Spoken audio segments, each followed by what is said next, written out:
The RS-28 Sarmat is a Russian liquid-fueled, MIRV-equipped super-heavy intercontinental ballistic missile under development by the Makeyev Rocket Design Bureau since 2009. It is intended to replace the R-36M ICBM in Russia's arsenal. The Sarmat is one of the 6 new Russian strategic weapons unveiled by Russian President Vladimir Putin on 1 March 2018. The RS-28 Sarmat is expected to make its first test flight in 2022 and enter service later in the year. In February 2014, a Russian military official announced the Sarmat is expected to be ready for deployment around 2020.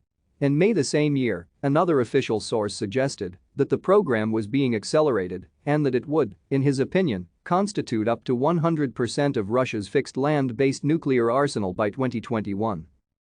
In late June 2015, it was reported that the production schedule for the first prototype of the Sarmat was slipping. The RS-28 Sarmat was expected to become operational in 2016. On 10 August 2016, Russia successfully tested the RS-28's first stage engine named PDU-99. In early 2017, prototype missiles had been reportedly built and delivered to Plesset's Cosmodrome for trials, but the test program was being delayed to recheck key hardware components before initial launch. According to the commander of the Russian Strategic Forces, Colonel.